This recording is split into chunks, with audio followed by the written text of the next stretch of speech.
বাংলাদেশের বিভিন্ন অঞ্চলে অন্য একটা গোষ্ঠী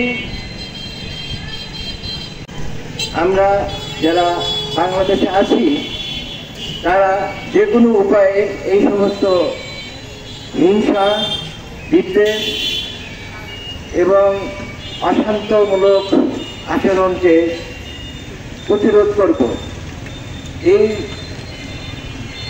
মনোভাব নিয়েই আজকে আমাদের মানববন্ধন।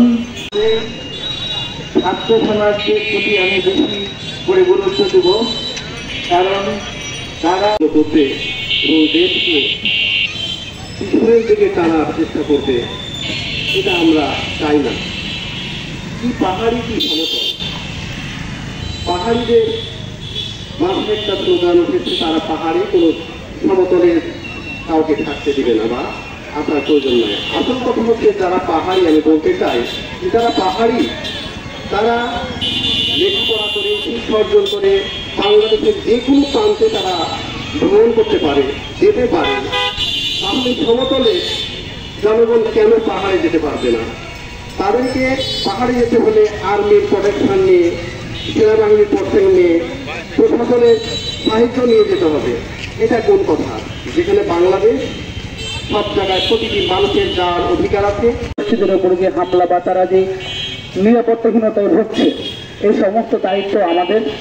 আমরা যাতে সব কিছু ঠিক করতে পারি আর শত্রুদের আবারও যেন আমরা মুক্ত করতে পারি, আমাদের দেশকে আবার স্বাধীন করতে পারি, আমাদের দেশে যেন কোনো সমস্যা না আসতে পারে, আর এই সমস্যা যারা তৈরি করবে তাদের এই কালো ফাঁক যাতে আমরা ভেঙে দিতে পারি। আপনাদের কাছে অনুরোধ করবো, আমরা যারা এই বাংলাদেশের মানুষ, আমরা যারা সচেতন মানুষ, তার কথা বলার যে সুযোগ তৈরি হয়েছে, এই সুযোগকে কাজে লাগিয়ে আমরা আবারও অতীতের ভুলকে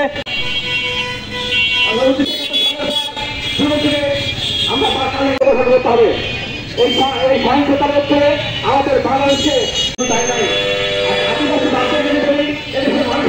সহিংসতা কিন্তু আমাদের একদিনের বিষয় নয়। আজকে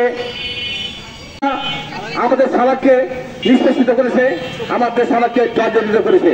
বড় যে দুর্বলকে শোষণ করে, শক্তিশালী দুর্বলকে শোষণ করে। আমরা এভাবে দেখেছি আমাদের সমাজে সবসময় কর্তৃত্বের রাজত্ব চলেছে।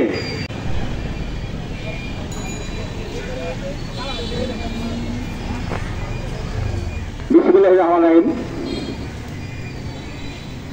চাঁপাইনবাবগঞ্জ শহরের অন্যতম সরকারি কলেজ যে সামনে আজকে আস্থা প্রকল্পের নাগরিক পাঠ্যদের উদ্যোগে আয়োজিত বাংলাদেশের সহিংসতা প্রতিরোধে, সর্বপ্রকার সহিংসতা প্রতিরোধে এবং বৈষম্য বিরোধী কার্যক্রম প্রতিরোধে আমরা আজকে যে মানববন্ধন আয়োজন করেছি, এই মানববন্ধনে যারা আশেপাশে থেকে শুনছেন, মানববন্ধনের কথা শুনছেন, তাদের সবার জন্য শুভকামনা এবং সালাম আলাইকুম।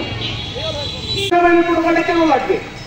আমি বাংলাদেশের নাগরিক, আমি বাংলাদেশের মধ্যেই যাচ্ছি, তাহলে আমাকে সেনাবাহিনীর প্রোটোকল দিয়ে যেতে হবে কেন?